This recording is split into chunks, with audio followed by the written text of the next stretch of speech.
Committee of the Whole agenda. Hard to believe that we're almost at the end of another calendar year. Actually, one more meeting after this one, and then it'll be 2026.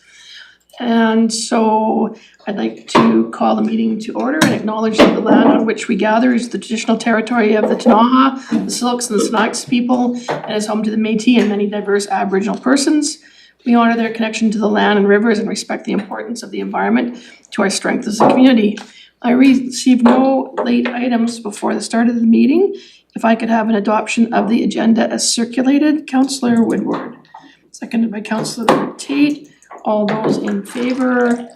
And just so anybody watching or listening in, Councillor Payne is on remotely.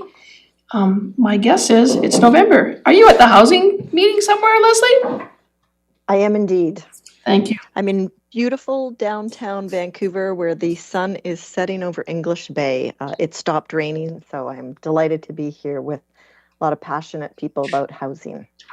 Great. And Councillor Page has been on the road traveling, and we're hoping that he'll be joining us shortly. So I'll make an announcement when Councillor Payne joins the team. So item number 5, we have Committee of the Whole meeting minutes for October the 21st. Is there a mover? Moved by Councillor Tate, seconded by Councillor Lockenberg. Any errors or omissions? Seeing none, all those in favor? And that carries. Item number 6, resolution to close the meeting to the public. Is the opinion of the council that the public interest requires that persons other than members of council and staff and any approved audiences be excluded from this meeting, and the special closed meeting of council continue under section 90, 1B and I of the community charter to deal with matters relating to the following. B, personal information about identifiable individual who is being considered for a municipal award or honor. And I, the receipt of advice that is subject to solicitor-client privilege, including communications necessary for that purpose. Could I have a mover? Moved by Councillor Pinero, seconded by Councillor Woodward. All those in favor? And that carries. Thank you, Council. So moving into the agenda,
the few people that we have in the audience this evening joining us.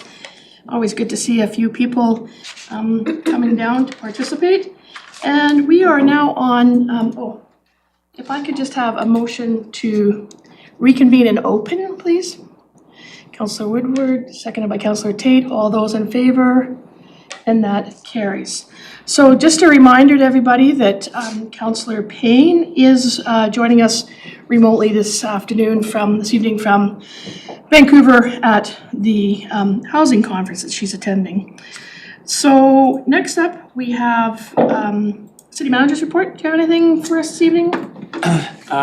Nothing specifically. Obviously, we're still working through budget. I've been meeting with the Nelson Civic Theatre Society on advancing their project. They're getting close to being in a position to start to get tender bids out to potential trades around that. Other than that, Okay, General Manager, anything from you? I don't think that I have anything to add at this time. Okay, perfect. And do we still have any money? You. Mr. Jerry? Okay, you'll be seeing us quite a bit, I guess, over the coming weeks, and we did just complete our water and wastewater budget presentations. We did a couple of days of that, and on December 2nd, you'll be hearing about the resource recovery group. Right. Yes, it is that time of the year for budgets. So, councillors, are there any reports? I'm gonna just start right away with Councillor Payne. Do you have a report this evening, or you're gonna hold off till the 2nd? Okay. And any other councillors want to report on anything that they've been up to or doing that was exciting in the last week or so? Nope. Okay.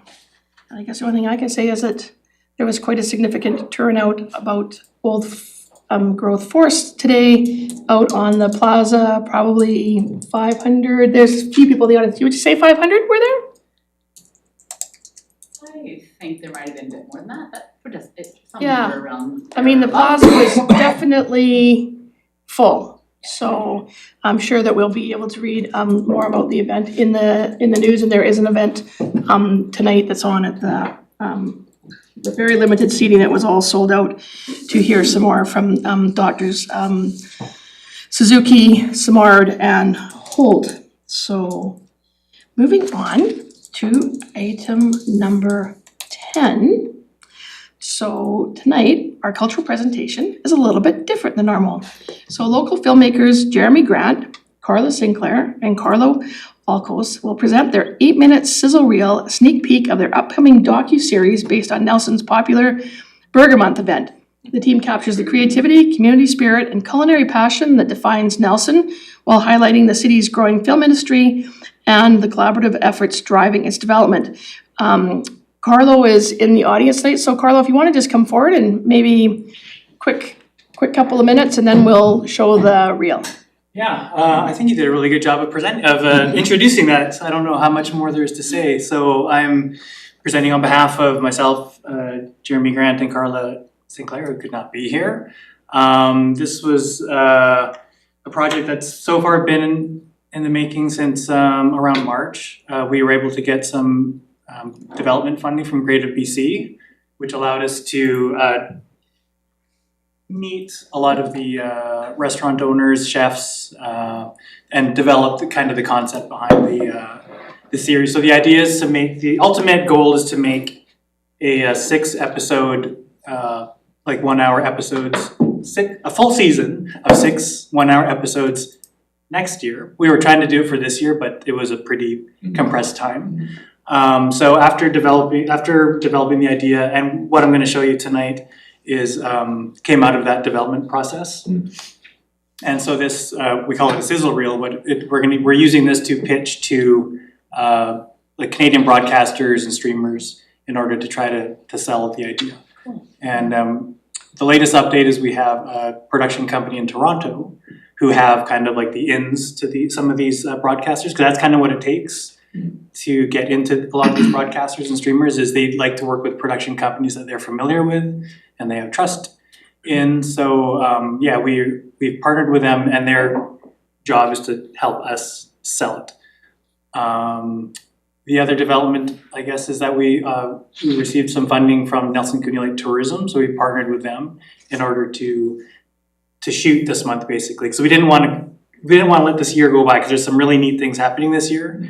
There's someone's first year, there's someone's last year, there's a lot of like really great stories. So the idea of this is it's a burger competition. We're seeing this kind of like as a sporting event, because there's rookies, there's defending champions, you know, there's all of these different elements of the sporting event. There's a champion at the end. There's a winner. But that's kind of like what hooks people in. But really, what we're doing is we're telling the stories of the community, because there's a lot of really, really great stories behind a lot of these restaurants and the people behind the restaurants. So that's really the goal. So a lot of the development is around finding out what these stories are and who to focus on. Yeah.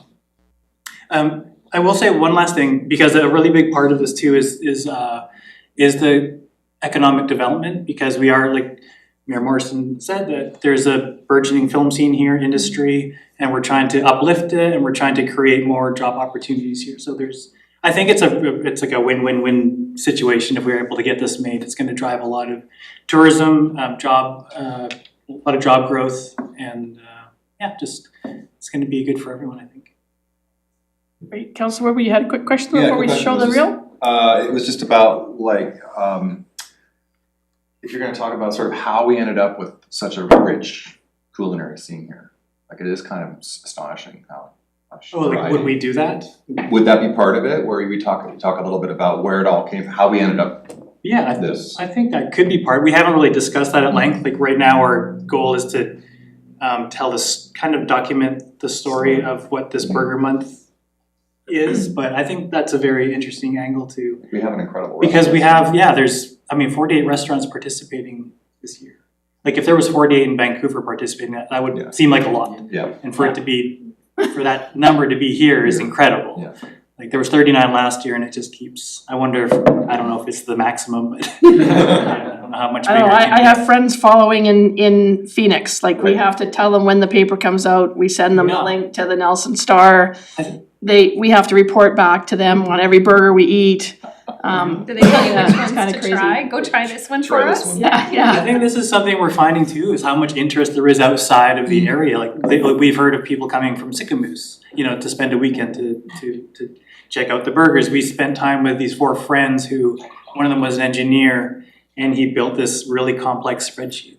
And they have like 10 people in the spreadsheet, and it uses all different categories, and they feed their data into it, and it's constantly reshuffling and putting the restaurants in, so people really get into it.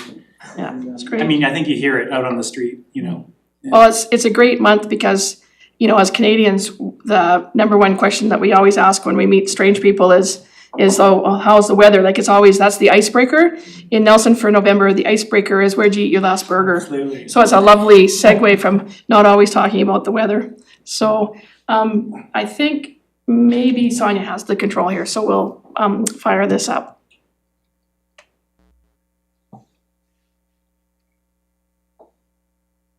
Can you just? Am I driving? Yeah, sorry.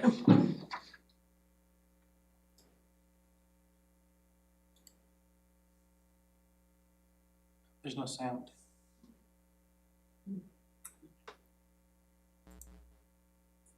It's just muted.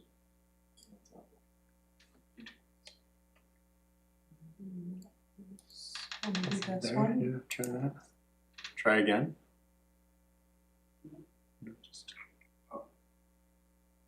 It's much better with sound. Yeah. I promise you. Way more effective. Take it out of full screen and just check the computer isn't muted. Yeah. You better. I have a Mac, I don't know how these things work. It should just. Oh, it's on maximum. Which output is selected?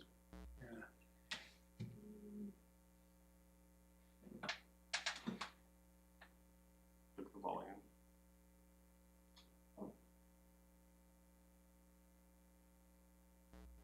click the speaker itself.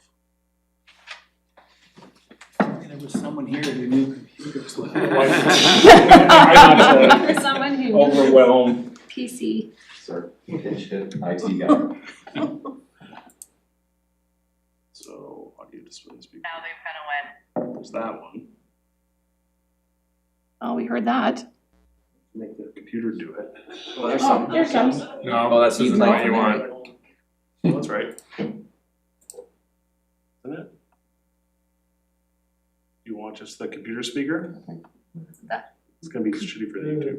Better than nothing. Okay. Apparently more restaurants per capita than San Francisco or Manhattan. Is Burger Month a marathon or a sprint? Oh, it's a marathon for sure.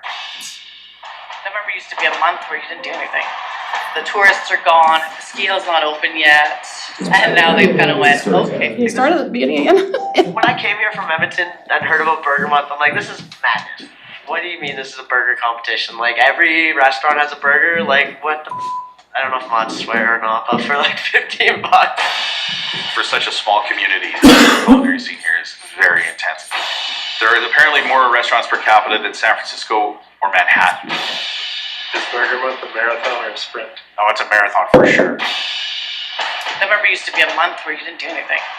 The tourists are gone, the ski hill's not open yet, and now they've kind of went, okay, people are looking for something to do in November, we got something for them to do. Go eat 40 burgers in a month, then try and fit in your ski pants. So the rules, Burger Month, all the restaurants will create one burger.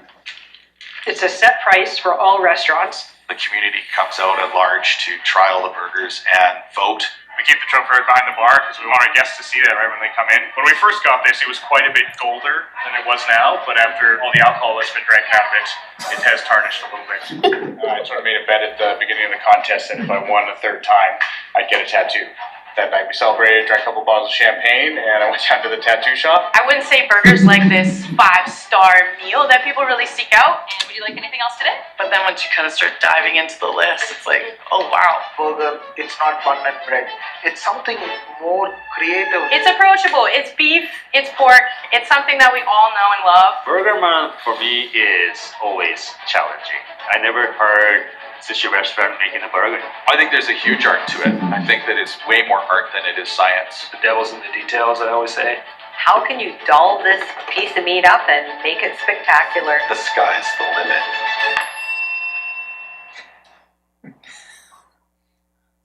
If Nelson was a character, I would describe it as quirky, unconventional, progressive, conservative. Yeah, it's definitely tougher to run a restaurant out here than a major metropolitan area. The restaurant industry is a very, very, very tough business, which is why it has like a 90% failure rate. It is the hardest thing I've ever done in my life. I wouldn't sugarcoat it for anyone. We're 10,000 people. I think it's 70% of employment in Nelson is hospitality driven. So yeah, it matters. In my last 7 years as a chef and a owner, I can proudly say Burger Month is the highest sale in my 7 years. Why do we do this to ourselves? You know, it's a really great question. I grew up in a small town with a lot of hillbillies as a queer person. Yeah, we got another 4 topics. So being in a kitchen was kind of like I found my crew of rejects, I guess. I don't know if you want to say that. That's right. Yeah, sick folks. It's a certain breed that work in this business. I think the biggest challenge is always the expectations you put on yourself. You're putting out your idea out to the community. Want to cut the bread? To do it in a competitive aspect. So have you thought more about what you're gonna do? I've got something in the works this year that's using a controversial ingredient where, you know, people are coming in to judge it. They're picking apart every aspect of your food. What's gonna happen if this gets shut down? Like, have you got a backup plan? Oh no, it's gonna be terrible. I have no backup plan. Hi. Is there a reservation for Faye? Read this way. So some people know me as Faye, but other people know me as Hungry Honey. You'd think by my baby look that my parents couldn't really afford clothes. That's the hippie life, I guess. I was a chubby kid though. I was built for this burger thing. So this is me. I think I was like 24 in this picture when I was dancing in Calgary. Burger Month is like the first time since I quit stripping that people paid this much attention to me. The amount of people that follow her reviews, it's unbelievable. Hungry Honey, yeah, has more clout than a Michelin star. And she gives you a glowing review, it means hundreds of extra burgers, hundreds. She won't mince words, she'll tell you the way it is. Nelson Burger Month, round number 37. Do you think I saved the best for last? You have no idea how long I've been in the bathroom since I ate this. She'll drop a really negative review, If I was worried about putting on weight this month, don't worry, she gone. which can be debilitating. She tried our burger on the first day, and there was a few things that weren't quite ironed out, and we did get a bit of a negative one. And then sometimes I'll like, oh, should I have said that? So it did impact us a little bit this year, which was a bit of a shame. Well, whatever. They should have tried harder. Yeah, I think there's definitely some restaurants that are just naturally going to be the underdog. I've never ran a restaurant before. I've never been a head chef before. I've never done any of this before, actually. So, yeah, it's definitely just like a scary thing to be doing. This is Ty's bench here. Full disclosure, my partner's brother took his life. He was the, sorry, this is obviously emotional for me to talk about. So the restaurant shut down, and it was a big empty hole for everybody, not just because the restaurant shut down, of course, but because they had lost Tiberius. It would be an absolute honor to be able to uphold this love and like continue this tradition, even if Tiberius isn't here. It's a beautiful story that I'm really excited to be a part of. How long is that next fish, Tyrell? Yeah, probably for 10 now. And then that public free. I think each chef has their own unique spin on why they're a chef. This was our suspended fund. It's really high tech. So if anybody comes in and they can't afford to eat, these are the meals that we've fed people. When I met my wife 13 days before my marriage, it was arranged marriage. We don't know who we are. And we both are here now, 13 years after our marriage. I feel like you can get a little taste of who everyone is at every little joint by eating their burger. So we start with a decent amount of salt and pepper on both sides. And then there's a piece here that like I'm not necessarily sure I want to share. The restaurants don't talk to each other that much. Like, they don't want to spill the beans on what burger they're doing. Can you tell me your exact plans for your 2025 burger? Absolutely not. The rivalry is really strong. There's definitely keeping cards close to the chest before the 1st of November rolls around. People take it so very seriously. Maybe it's ridiculous to want to win Burger Month so bad, but I do really want to win Burger Month. At the end of the day, I definitely 100% always want to beat Jordan. He's my biggest rival for sure.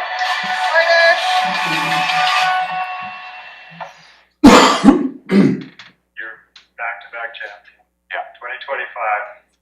What are your goals? Yeah, I want to win again. Yeah, that's it. In the whole month, I think, to be honest, I can say it or not, AMW and McDonald's will selling less burger because of the Nelson community. Did you have burgers last year during Burger Month? We didn't have a restaurant last year. No, but did you try? Well, Broken Hill was our favorite, but I can't say that on camera.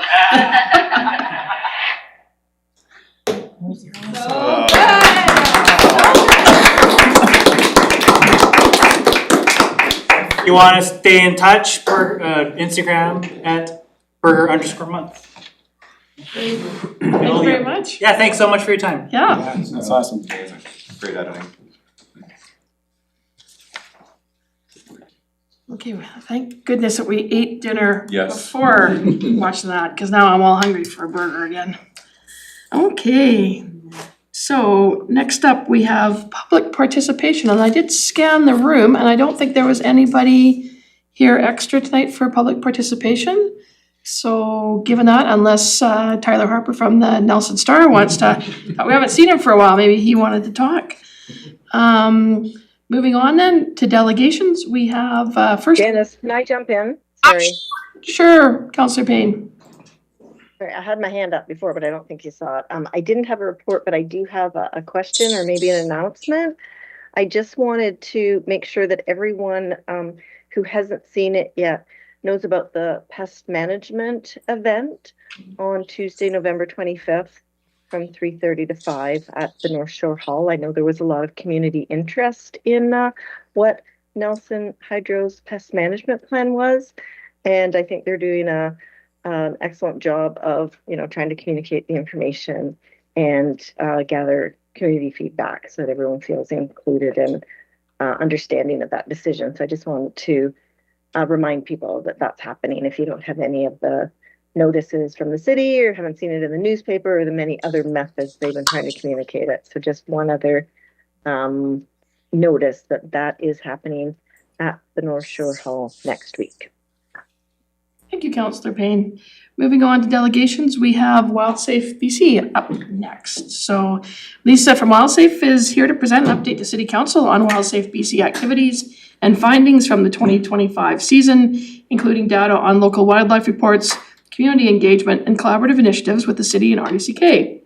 The presentation will also highlight plan initiatives for the 2026 season aimed at continuing to reduce human-wildlife conflicts and support community bear smart practices. So over to you, Lisa.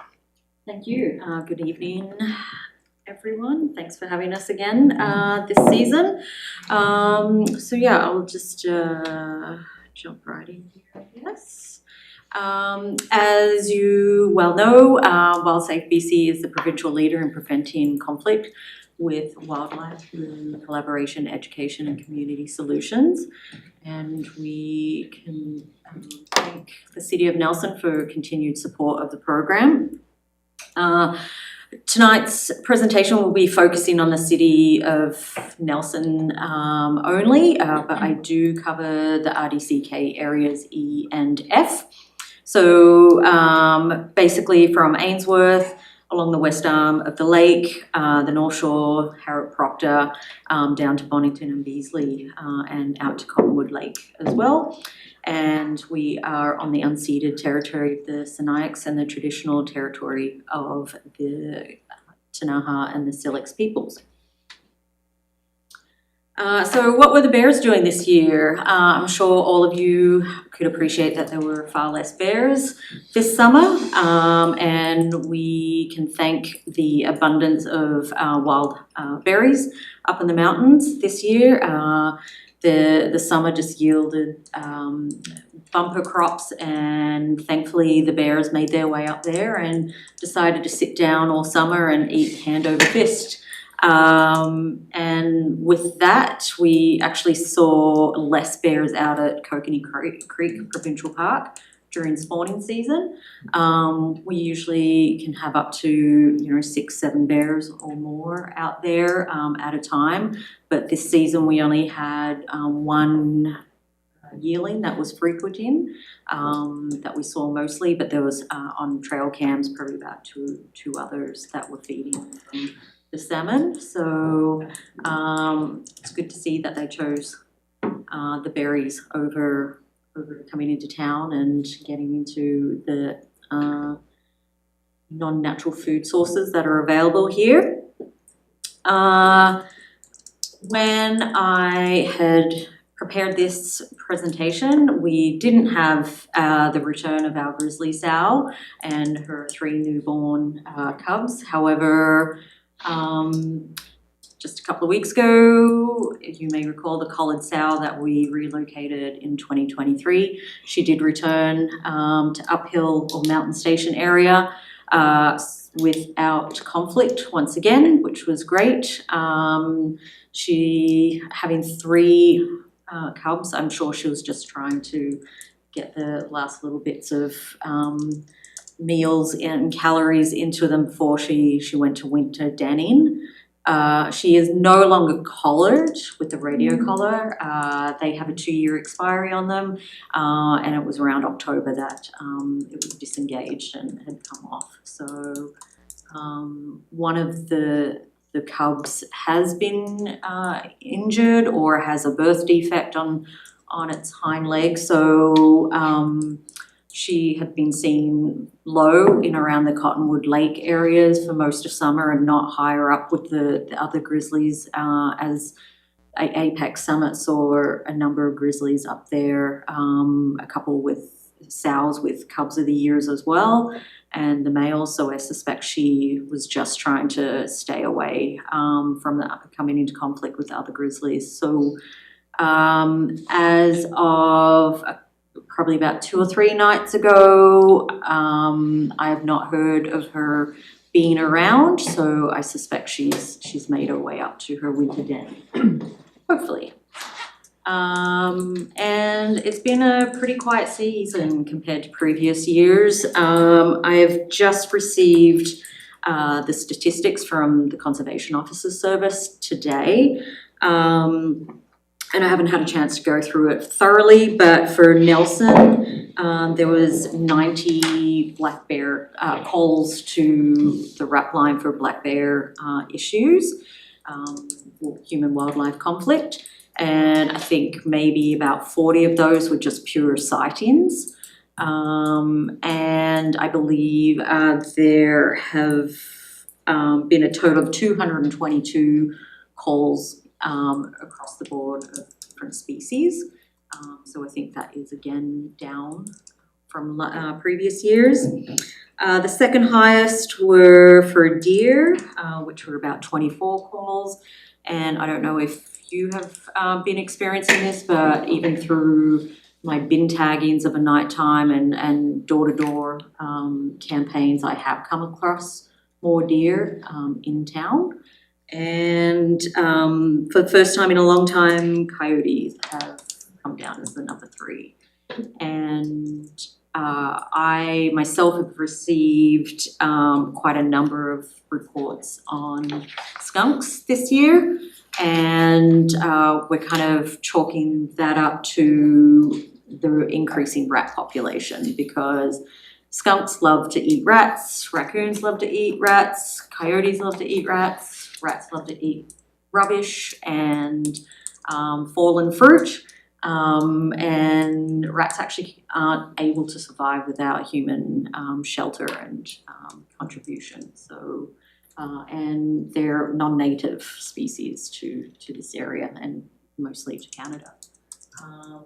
So yeah, we need to probably get on top of the rat population if we don't want more skunks and coyotes and raccoons around in town, and rats as well.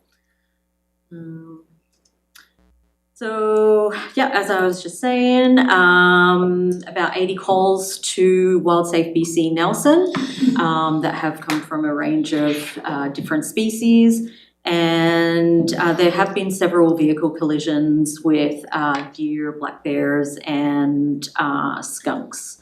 So we all love driving past one that you probably don't see it, but you smell it for, I don't know, 20 minutes out of town. It's like, yep, let's pull up to the house, still smells of skunk in here. Obviously because they're more active from dawn to dusk. And this time of the season is where we see higher collisions with deer and black bears, because November is an awful, dark, miserable month. But not so much thanks to Burger Month. And then, as with previous years, unsecured garbage continues to be the primary reason for reports. And that is shown in the Conservation Officer Service reports, as well as reports to bylaw. So this season, we've carried on with our program, and that includes door-to-door campaigns. So conservation officers may receive several reports in a higher conflict neighbourhood or area, and they give me a call or a text and say, hey, Lisa, can you hit up this area? So I literally go door to door and provide door hangers with the top 10 top 10 tips on how to reduce human-wildlife conflict. If I see anything that is alarming in terms of someone's got their garbage out and they're not home, I'll leave a note and ask them to phone me. Sometimes I get a call, sometimes I don't. And usually we'll try and follow up with that. And this week it's garbage collection week, so I am out in the wee hours of the night making sure people haven't put their garbage out. This year it has been amazing. I've only tagged 7 bins that have been put out the night before. I did do one last night though. Minutes after I came across a bear, so that's always fun. Told it to go to bed because it was nice and fat, but it decided to run up a tree instead. And so that's improving, but we're still seeing issues with people securing their garbage outside of garbage week, so leaving their garbage outside in a can that can be accessed by bears and other wildlife, so that will need addressing as well. I've got that down for what we could plan for next year. We had our 4th annual Bears and Brews Trivia Night at the Uptown Sports Bar. That is increasing in popularity. It's always fun for me to host, and we get some great prizes donated from some really fabulous local businesses, so I thank them all for that. And I also was invited to do a podcast with Kootenay Mountain Culture, their Headwaters podcast on rodents. So have a listen. It's 40 minutes of just pure fascination about learning about rats and different rodents. And for our local business pledge program, we had the Hume Hotel re-sign for another year, as with Kootenay Co-op, the Bridge FM and the Adventure Hotel.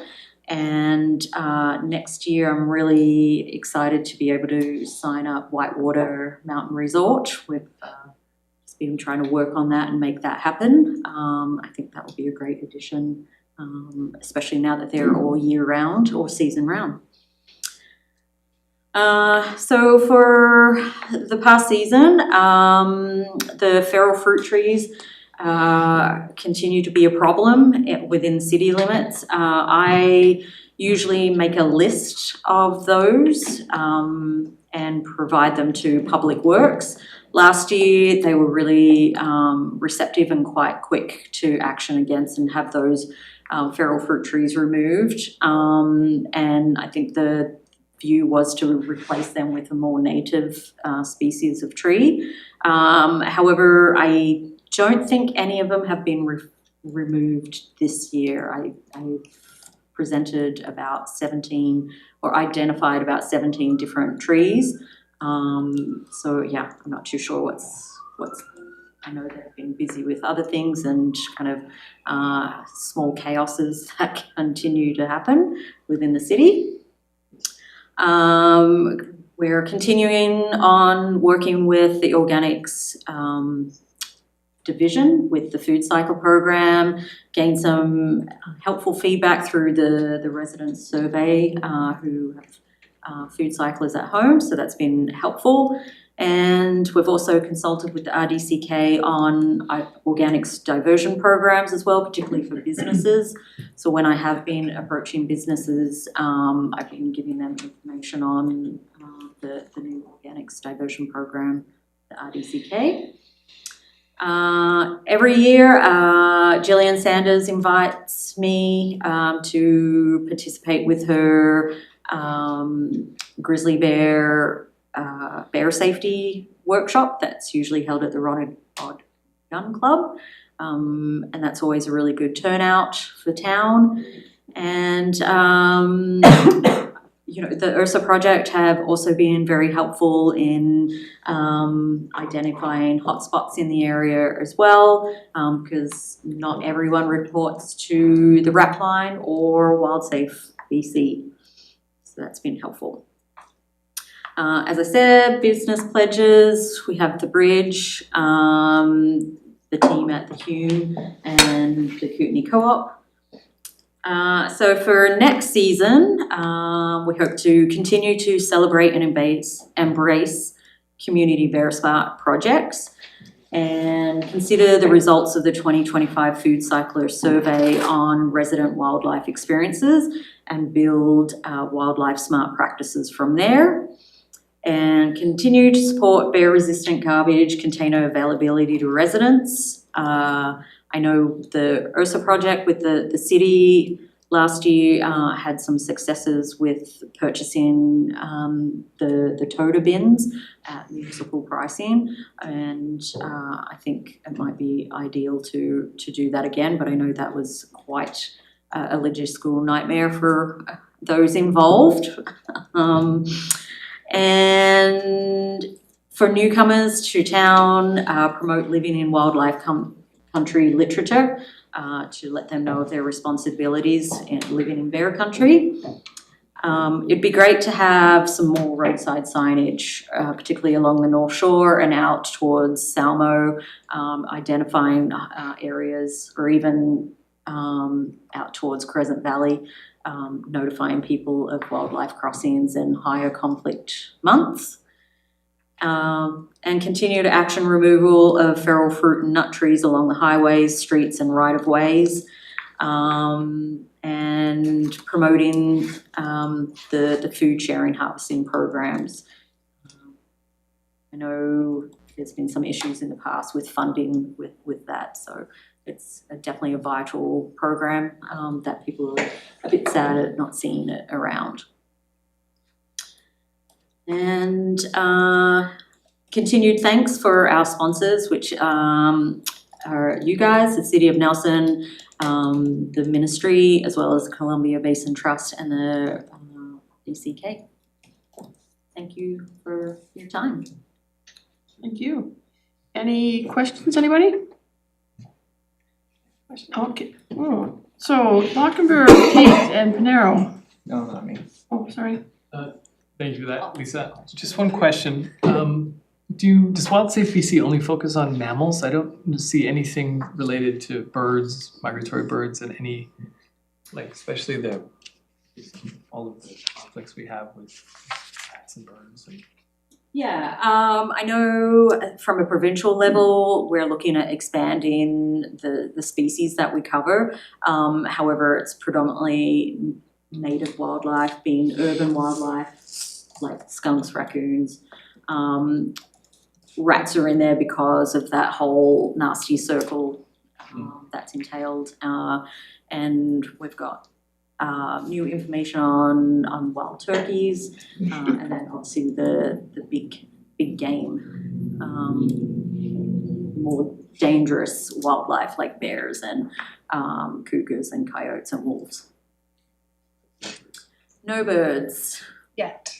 It comes down to funding and time, Yeah. as you know. Yeah, for sure.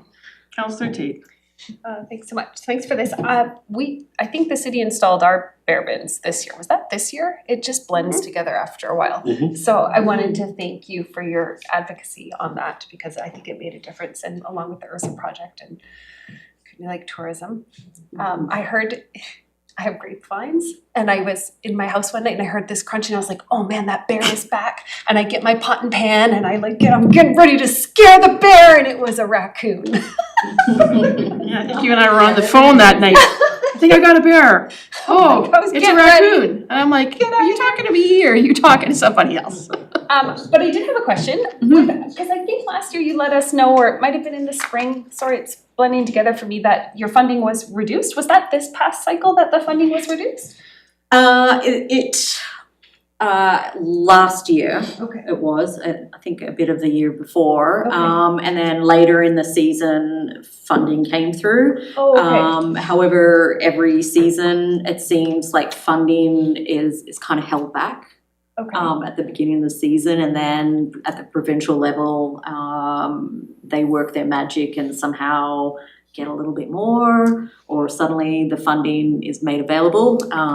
So is there, given the messaging that we're getting around efficiencies and contractions and all of these sorts of things at the provincial and federal levels, is there any work that we can do in terms of advocacy to ensure that we get the type of funding that we need in this area, and more funding and consistent funding? Might be a question for staff, I'm not sure. No, that's a good question, and we do rely on our local areas and sponsors to advocate for the programs. This year we did start an online portal for people to submit testimonials, which I have included some in our annual report, which I think you guys get that around January.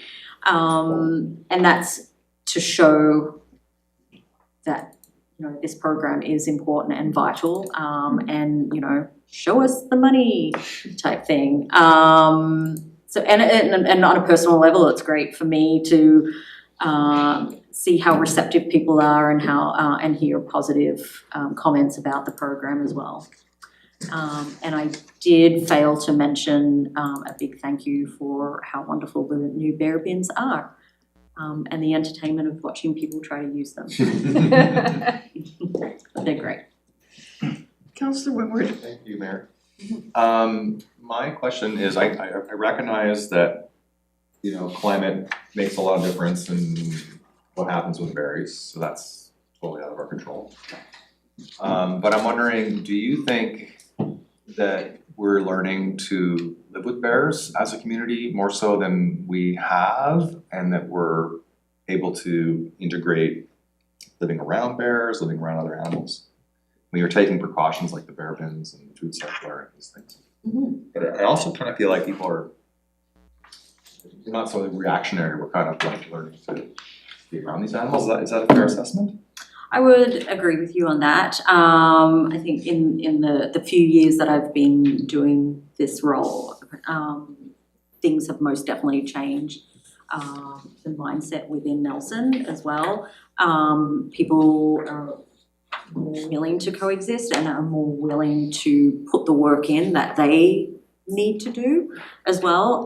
It's certainly helped that the city has implemented all those the bear-proof bins and made a concerted effort with that as well. And having Emily Mask running more wildlife conscious decisions as well, and people being more informed has definitely made a difference. And I can see that through my work, particularly with the bin tagging is a huge issue. But as I said, it's just being able to provide tools for people to manage those attractants when it's somewhat financially not viable for a lot of people, because the bins have become astronomically priced.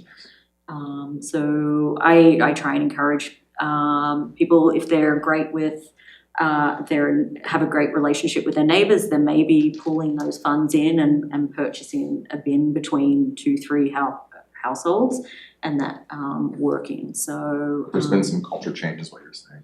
Yeah, and there's always a handful of people that are very complacent and don't want to make an effort, and those are the people that unfortunately you're not going to be able to change or anything like that. So but on a whole, I've been pretty impressed with Nelson moving forward. Thank you, it's great. Well done, Nelson. Okay, I did have a question. You talked about the grizzly bears and you think that Mama's gone uphill to have a rest. And I know that blacks and browns don't like to interact with grizzlies when they're in the territory. And I was just wondering if you could comment on our 3 bears in Gyro Park. And I appreciate that. I think that we're learning how to live better with wildlife, but I still feel sometimes when I drive by Gyro Park, because of course that's my neighborhood, I still see many people looking, and like it reminds me of going to the zoo and when Stanley Park had the zoo and kind of looking at the bears, you know. There's still a little bit of that going on. And I know I've noticed, like in the last month, we've doubled down on signage there. Like it really is something that people need to be aware of. Like bears are bears. Like you should make a wide berth. But do you know if those bears are still there? Have you any indications that they've gone to find a home for the winter? Probably in Gyro Park. In Gyro Park, yeah. No. Well, I mean, did they not stay there last year? There's been a number of years where bears have denned in Gyro Park, Yeah. and I did see a comment being made that Gyro Park needs to be renamed Bear Park. And I think on the whole, most people know that there's going to be bears in Gyro Park. The family, I don't think have been seen recently. About a week ago, there were reports where they've been eating a lot of grass, so that's usually an indicator that they're plugging things up, ready to go into den. So hopefully, Mum has found a den in the mountains and not in the park. So yeah, I mean, there's less and less activity as the days are going on. But like last night I saw a rather large male bear kind of around Josephine and Richards, I think. So yeah, they're still around. It's been fairly mild weather as well. You'd think that they'd go to bed sooner because they're in really great shape, but no, they're just being greedy and want to eat more and more. Yeah, I saw 4, like last week I saw, on one night I saw 4 deer in Gyro Park, and the next day I drove by and I saw 3 bears in Gyro Park. I was like, wow, it's a real viewing area, Gyro Park, these days for wildlife, so. Yeah, I mean, this week with bin tagging, it's like there's a bear, there's skunks, there's a coyote, there's a raccoon. So I used to bring my dog along as my like protector while I'm cruising up and down the alleys, but I'm not anymore because he barks at all of them and I don't want to wake people up at the hours of the night. Well, that's great. So anyways, thank you for your update, and look forward to having you back. I know that you and I talked at a booth, I think at Saturday Market, and talked about, you know, trying to get you in a little bit more often, and it's always hard to figure out how we fit you in to one of these meetings, but hopefully we see you again maybe earlier in the season with any other advice and tips that you have, and I'm sure we're all gonna listen to the podcast now, and if not, we'll look forward to your summary at the end of the year next year, so. No worries. Thank you. Take care, Lisa. Thank you. Later. I'm off to tag bins. Oh wait, Councillor Payne has, sorry, Lisa, you have to come back. Yes, I just see the hand up now. I see Councillor Payne had her hand up. Sorry, it's not critically important. I'm certainly not a bear biologist, but I know that my human behavior has changed, in particular around my garden, because of the unseasonable weather that we've been having. Does that affect when bears go up, or is it strictly on the number of calories that they've been able to consume? Like, it doesn't feel like winter now. No, it hasn't. It's been relatively mild. A lot of factors go into play for bears to decide when they go to den, and it's up to the individual bear. Generally, sows with cubs go in earlier, and it's been actually quite a surprise not to see bears den earlier this season, given how great of a condition all of them are. I don't think Nelson's seen such chunky bears for quite some time. And the weather does play a difference. I think the fruit season was a lot more robust and lengthy this fall compared to previous falls. So that does contribute to them as well. And however many bears are in and around the area, I mean, with the grizzly sow, we know in the past she's denned like early to mid-October, and you know, she rolled into town kind of towards the end of October. So yeah, it's the condition of the bears, like what food sources they have, what other conflicts they're coming into with other animals, climate, the weather. I mean, they know what's happening more with the weather than what we generally do. So yeah, still lots to learn about that. Okay, thank you. So Lisa, are you suggesting that if I eat all 48 burgers and I start looking like a chunky bear, I can go to bed sooner. So I can go to bed December 1st and wake up sometime in April. Wouldn't that be nice? Yeah, I actually had one today before I came here, so I'm only at 4, but kudos to anyone who gets past like 10. Holy smokes. Exactly. Okay, well, thank you. I think that's all the questions we have. Thank you. See you. So next up, we have, our next delegation is the Nelson Area Community Transportation. So Representatives Brooke Jones, Selena Davis, and Andrew Murray from the Nelson Area Community Transportation NACT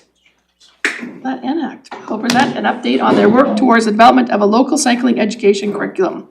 The project was funded through the 2025 RDCK Ready Grant program and aims to establish a community-based framework for cycling safety education and awareness for students and families in Nelson and surrounding areas. This initiative is directly aligned with the city's 2020-2025 Active Transportation Plan, which identifies partnerships with schools and local organizations as key strategies for improving cycling skills, safety, and participation. So we lost one of you. Selena had another commitment she had to Oh, this okay, evening. yeah, okay, well, so welcome Brooke and Andrew. So over to you. Thanks for having us. Yeah, thank you. This evening, we just wanted to bring your attention to a cycling education initiative that we have going on.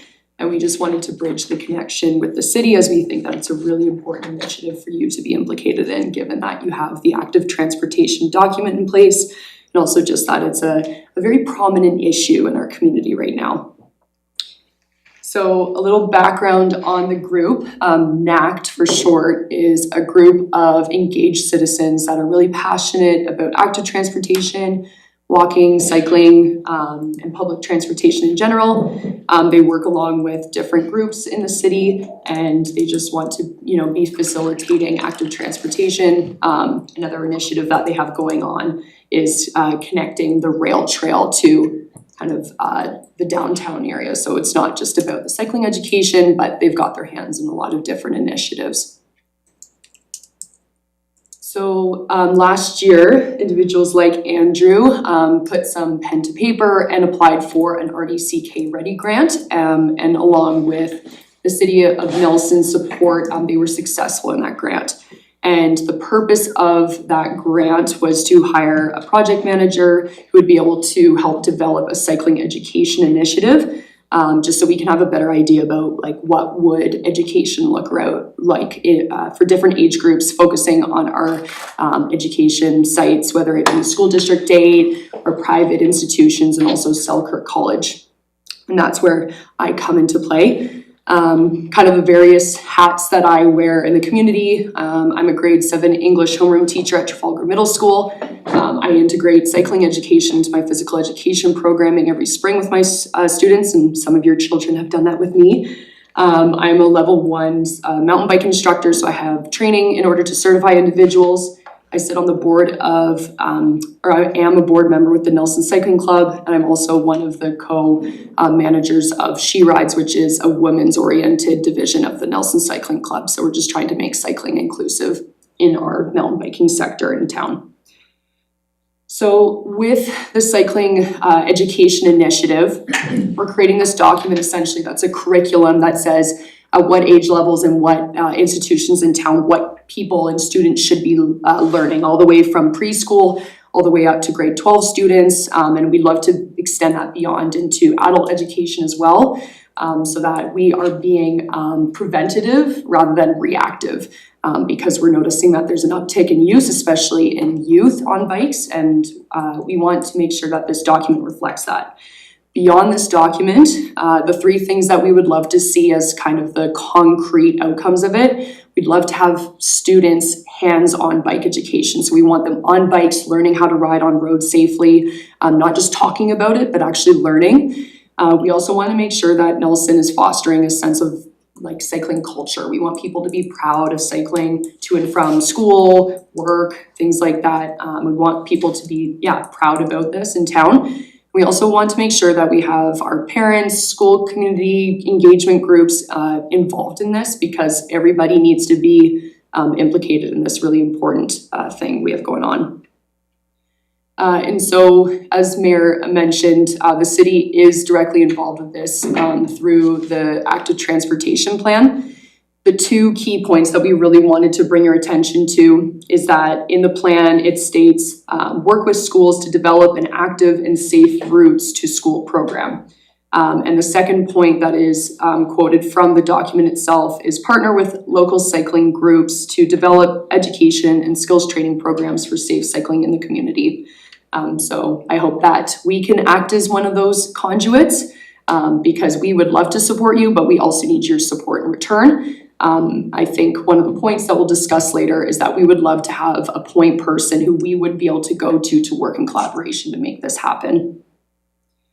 And we just wanted to recognize through this slide that, as I mentioned earlier, that this is a very prominent discussion, whether it be at schools where I am in my professional workplace, community members. I'm sure you have tons of discussions about this as well, but it is a very important topic right now. And like I said earlier, our hope is that we are going to be proactive about, protecting our children and protecting community members. Rather than having an unfortunate incident, as I think we've had a number of close calls. One really great initiative that I want to bring to your attention, if you're not already aware of this, is that there is a nonprofit organization in Vancouver called Hub Cycling, and it's a nonprofit that has partnered with Kootenay Mountain Biking, or KMB, which is based out of Rossland. And they have funding from the MOT to provide hands-on cycling education for students specifically in grade 4 and 5, where they bring a fleet of bikes into schools and they do a 1 hour kind of education in class session. And then the following day, they do a 70 to 90 minute session with the kids on the bikes. So this is a program that is funded through the MOT through Hub. But this is just a start. We strongly feel that we need to extend this because this is just like one point that students are receiving education in this. And, now with the development of e-bikes and how that's become a thing, we feel that we need to be broaden this education so that it envelops all the things that are happening right now in our community. So, things that we would love to request from you. First off, we would love to see City of Nelson staff, council, subunits like the police department present or showing support for these types of initiatives. And it would be really great to specifically have an individual that we would be able to use as a point person to, keep in contact. As, for example, we provided this similar presentation to the school district Board of Education 2 weeks ago. So we want to make sure that both the board and the City of Nelson are involved. We also would love to have your assistance promoting bike to school events. There's one that happens every year in June, and that's a really great opportunity to foster this type of education and culture in our community. We also would love to review and improve bike infrastructure. We have a significant increase in bike users, and we would like to make it safe and also easy for individuals like students, like community members to bike to school, to work, or wherever they may be going. And lastly, we do plan to make this an ongoing project. So when the time comes for us to reapply for a Ready grant, we would absolutely love your support again to make that happen. As mentioned, Selena couldn't stay, unfortunately, because of another commitment, and Andrew's here with me. But yeah, if you could be in touch with us, and specifically if there's anyone who is the point person for these types of initiatives, we would love to work together to make this happen. Thank you. It's great. I have Councillor H. Thanks for the presentation and all the good work you guys are doing. I know there's lots of initiatives connected with how we improve the active transportation infrastructure. I see the bike to school event kind of at the end of the school year as things kind of wrap up and we go into summer. I also see that some communities are really getting on board with bike buses and setting those up as like a regular way of commuting and setting that piece. Have we seen some of that in Canada? Is that something the school district is able to provide? How are those set up? So I can kind of put my teacher hat on now. Teacher hat. Yeah. So it's been quite popular in the Lower Mainland. Like I know Councillor Payne attended the BC Cycling Coalition conference with me and Andrew this fall, and that was one of the specific presentations that they made, was have cycling presented about this. It's very pendant on the school having the time and the support to make it happen. And as a teacher, I can confirm that with all the demands that I have, to be able to add that onto it is challenging. Yeah. So if there's any opportunities that we have to partner with people, whether it's parent volunteers, city officials, or anyone who is able to support us in that, I think people would be more than willing to, get involved. It's just about having the power to do that together. Right. So it is definitely popular, I'd say, in the Lower Mainland. Of course, living in Nelson, given that we have like our terrain and we have different weather conditions, it's a bit tricky, but we have like our new bike lane going directly to Hume School. Like I think that would be a perfect way to do that for that school specifically. But I am aware of that initiative. Awesome, thanks. Councillor Ward. Thank you, Mayor. So obviously we've had this kind of explosion of e-bikes. Part and parcel is people have been really interested in them, and the city's also been promoting. But we're having this issue with speed, dangerous driving on these bikes. So I know part of this component is educating kids, and I feel like that's a great way to start that culture piece of like bike culture. And I remember, I feel like I have memories of this when I was a kid. There were people who came around and did bike safety in elementary school. Long time ago. So how do you feel, how's that going? Like, are kids receiving that they have to be part of the road and they have to be, part of our community and not just be roaring around? I think they want to be safe because they don't want to be hurt necessarily, but I think that there's kind of a gap in their knowledge of rules of the road and what they're doing. Because most kids that are under the age, like there's a difference between a light e-bike and a regular e-bike, and the age minimum for those two, they're not of age to even have their driver's license at that point. So I think that there's a gap in where they're on the road, they're on these bikes, but also they've never undergone like a knowledge test on that. So I think students are open to learning. It's just about providing those opportunities for them to do it. Just last week, we had an officer from the Nelson Police Department come speak to all the grade 8 classes, and that was a teacher-run initiative. They reached out to the police department and asked for them to come in, and there was a lot of questions that students just genuinely asked, and I think part of it is just they don't know, and they need someone to be frank and clear with them about this is what you're allowed to do and this is not okay. So it's more of a culture change that needs to happen. Yeah. Education. Yeah, and just making it really clear about boundaries for sure. Thank you very much for your work. Councillor Payne. Hi, every year for the last 3 years, I've done this bike counting event. And I count at the intersection close to my house, which is Hallmine Roads and Observatory as it goes across the bridge. It's always incredibly frightening to me, actually, watching the students. So I count from 7 till 9, so I'm watching a lot of students biking to Trafalgar, I presume, maybe some to Wildflower.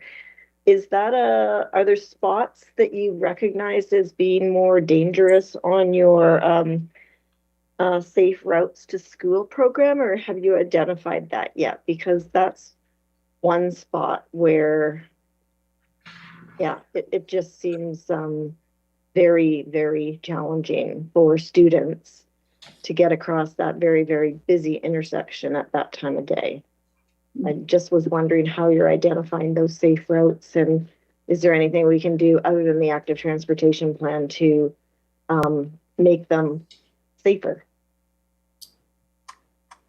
Yeah, and I think that this is a question that extends towards the Board of Education as well. Like I haven't been implicated in the safe routes to school. And as a teacher, I'd be actually curious about knowing that, because that's something I would love to educate my students on, but I've never heard about what was done. I don't know of any work that has been done on that.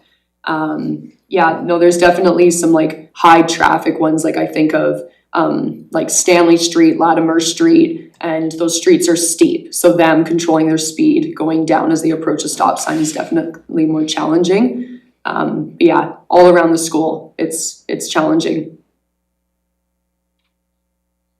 I can just say that, we're just at the start of this process. We've got until June to complete this. This is early days for us.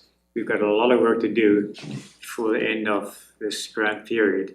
So all identifying those difficult, dangerous spots in town, and especially around schools, would be certainly something that we should be working on hard as well. Councillor Lockenberg, I'll wait to the end. Thanks, Brooke and Andrew, for this. This is really, really important work. Just a question about the content itself. In the education, do you actually provide education on skills as well as like the rules of the road? Road biking, how to ride well? Yeah, so I can kind of speak to two parts of it. So the one is like the hub cycling that Kootenay mountain biking does. So they go to grade 4 and 5 grade classes, and they'll do kind of a more knowledge component in the classroom, and then the next day they do like a skills where they provide a fleet of bikes and they're practicing turning, hand signals and things like that. My experience at Trafalgar, I've taught grade 6 the last 4 years. This year I shifted up to grade 7. And we would take students like in the uphill region, we'd take them down to Dairy Queen, we'd go to Rosemont, and we'd be having them doing signals and stopping at stop signs and yield signs. So they would get experience like on the roads with adult or teacher supervision with them too. So right, a balance of both. So it's really focused on the what do you call it? Like the cycling for transportation as opposed to cycling as an activity, like road cycling, mountain biking. So you're not doing that sort of skill training at all. That's not a part of it. And likewise, I'm assuming you also don't do like bike mechanic stuff. That's not a part of this either, like how to maintain your bike? We do it to some degree. In my experience, we talk about like tire pressure and general maintenance. We do have another teacher, Robin CB at Trafalgar Middle School, who every winter does a bike maintenance course where students every Wednesday afternoon can do 2 hours of bike maintenance education. And that is student-led, or they sign up for that. So it's not mandatory, but there are those kind of select opportunities throughout the school district, our school specifically, but it is not mandatory. And I think that's the key thing, is that we don't have a continuous broad-reaching education program. It's kind of touch and go. And we'd love to see something where like everyone is educated on the rules of the road. Everyone's educated on how to be safe. Yeah, it would seem to me, if I may, that this should be part of the curriculum, shouldn't it? Like we should be wiring this right into the program because the assumption should be that this is a form of transportation that should be available to everyone for the course of their entire life. It's something we're trying to promote broadly as a society. And then to hook people into getting more interested, then you could elevate it so that you do include maintenance, bike, giving you the confidence to maintain your own bike, and then maybe even taking it the next level up in terms of performance, like becoming a great rider, whether it be on the road or in the backcountry. I guess we could make, as part of our advocacy to UBCM and to the ministry, about considering putting this kind of programming into the curriculum itself. And then I would imagine you're also talking to the school district, the trustees there as well. Yeah, we did a very similar presentation 2 weeks ago at the school board. So we're also trying to encourage them to consider these options.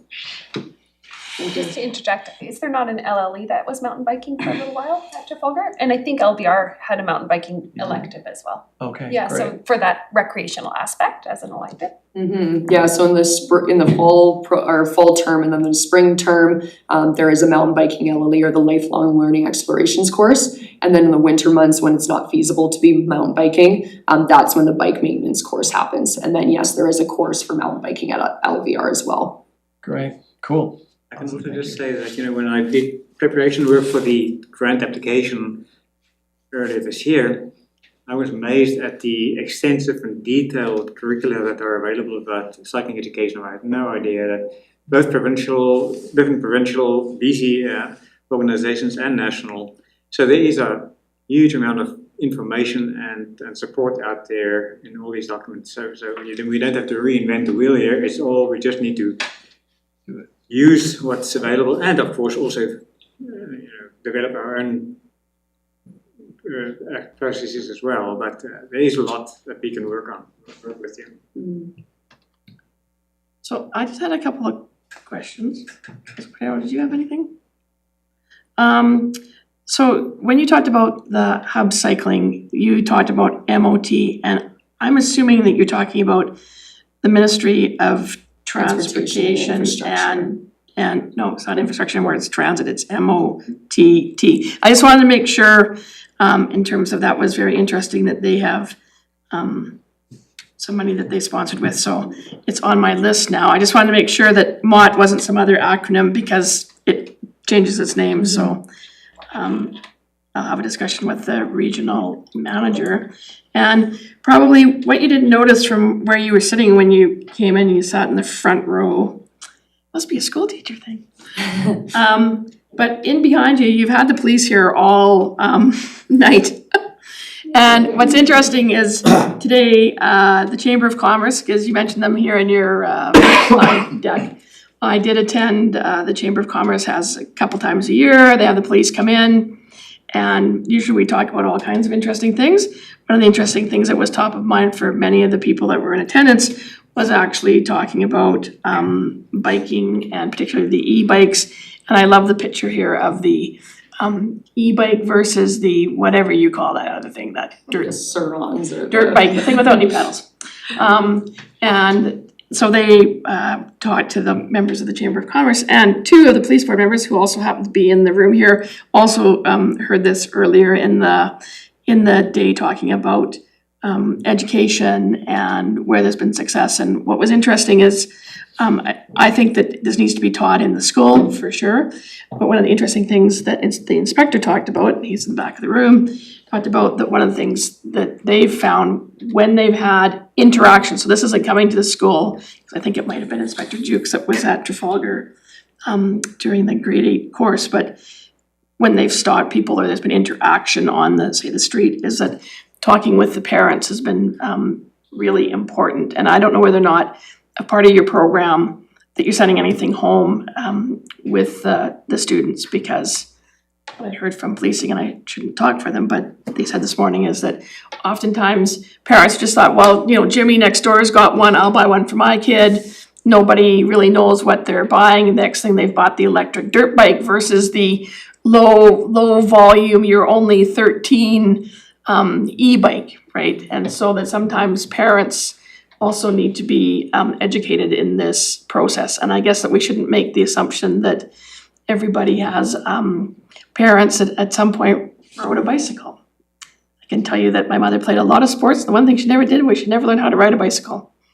So we can't assume that parents know what they're sort of getting into as well. But I know that the police, Nelson City Police, are very big advocates and supporter of any kind of bike education that goes on. And I'm sure that they have a pretty heavy caseload that they have to deal with, but I'm sure that they would be more than willing to help you in whatever way they can going forward as you roll out this process. So anyways, so back there is Inspector Jason Jukes and the police chief Donovan Fisher. I just want to jump off of what you said there through the chair. Because the police tend to do more enforcement, but the community safety officer is more of the education component. And so I would think that could be an aspect that might be part of that portfolio more likely. Opposed to taking our officers and inspectors off their spreadsheets. Yeah, and I have been in contact with her. Her name is, I can't think of her name right now, but she's been very supportive of this, or she's asked me to keep her in touch, and so. Yeah. That's great. Thanks for that. That's super. Thank you.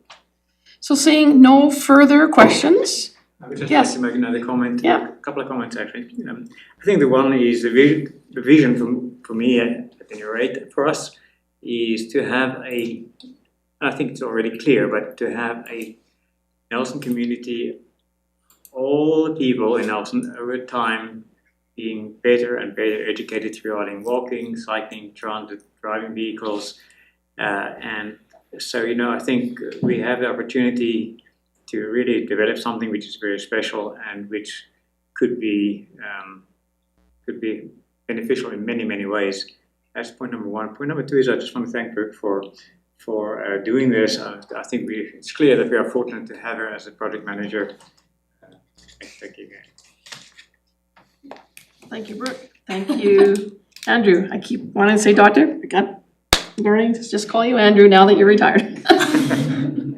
So thanks to both of you, and look forward to continuing to working with you and hearing how the project goes along, and to see that ready grant next February when it comes in again. So. Sorry, one last point. Who do we talk to when we need to? Picking up Cormac, I guess. Who do we talk to if we need to engage and collaborate about things that are related to city functions and so on? We'll have a discussion around that, around who that person may be. So yeah, just reach out. Thank you. Start something out there. Thank you. Thank you. Good night.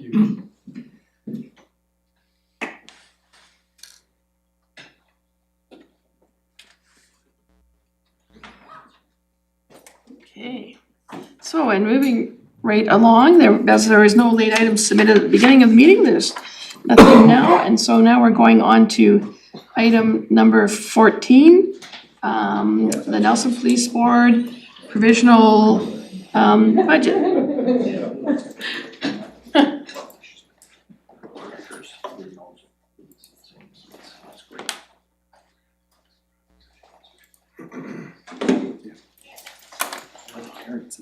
Yeah, the parents I think play a big role. I don't know whether I should start by letting you have a couple comments. I didn't want to misrepresent you. Did I say anything that you didn't say this morning? Yeah, right. Okay. Put them on the spot. It's interesting how. You like questions, feel free. Yeah, it's interesting how all of these things always fall in order. There's usually always something that's going on, and the next thing you know, 3 times during that day, you get more information about cycling. So it was perfect that you could hear about this group that you might not have known about that had gotten this grant to do this work. And so now you have another, the street goes both ways, right? So another group that you can reach out to if you're finding that you're overwhelmed with concerns about Remember that show Home Improvement? So he's Wilson and he talks over the fence to each other because they're neighbors, so there's. Brooke's my neighbor. Okay, so she's already well looped in. Yeah. Oh, excellent. So in compliance with the Police Act, the Nelson Police Board is required to present a provisional budget to council for approval each year. Chief Constable Fisher and Inspector Jason Jukes and Board of Directors, and we have Devin Cron, we have Eric Harris, and we have Christine, and I apologize, I can't remember what your last name is. Tanaka, thank you. We'll be presenting 2026 budget. And sorry, can I just add something? I know you said present for approval, really we're just receiving the Yes. budget. There's no approval Yeah. required at this point. So, Okay. take it away, Chief. Yes.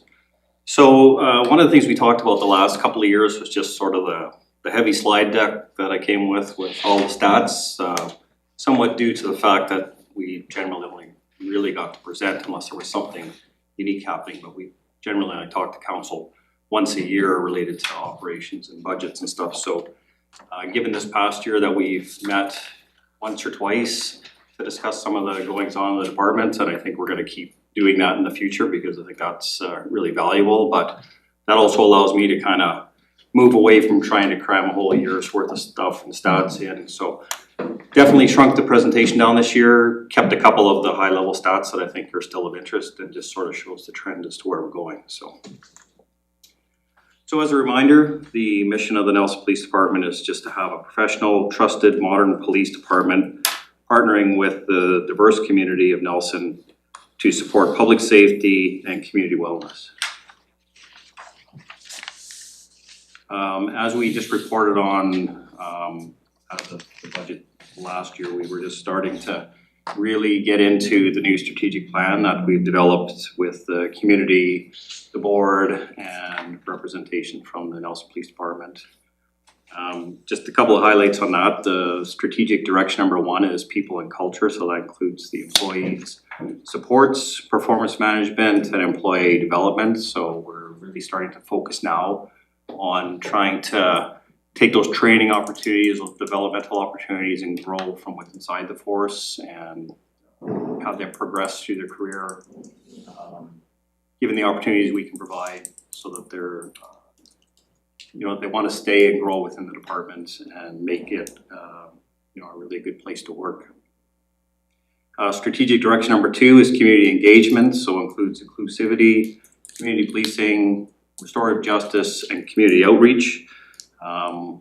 We've had a lot of success this year, especially I would say in the last half of the year, moving towards a number of new community initiatives. The CSO again, first full-time year on, has been a tremendous addition to the department.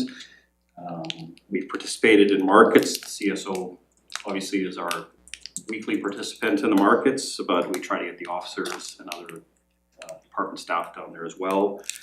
Participated in the night markets. Our EDI committee continues to grow and come up with new ideas to expand our reach out to all members of the community.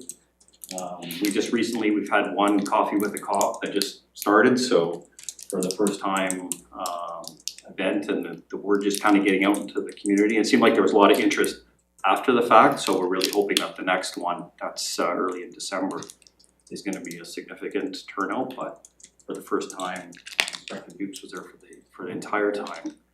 I was able to come for part of it, but we had 12 to 15 people show up and engage in various conversations, but I think it was a good first shot out of the gate.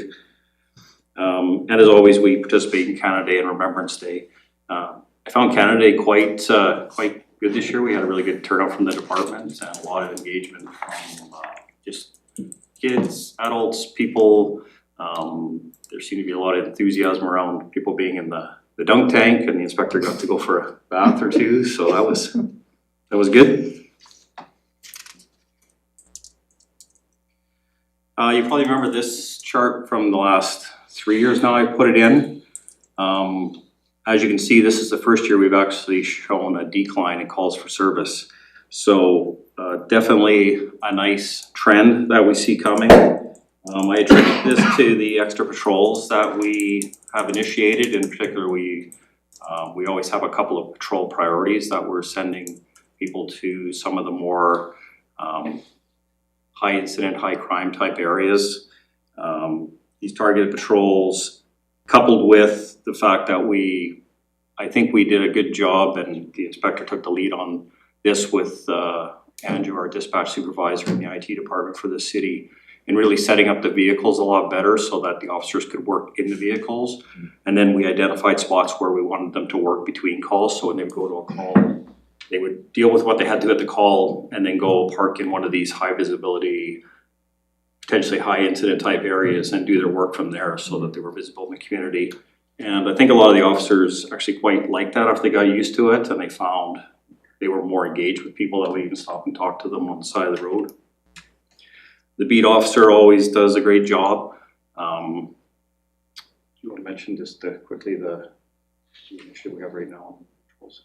So we applied for a grant through the Community Safety and Targeted Enforcement Program, and we were successful in receiving 96 hours of overtime for enhanced foot patrols through the downtown core. So it equates to 12 shifts of 2 members for 4 hours. So we've completed half of them to this point. I think we have another 4 scheduled, with 2 still open.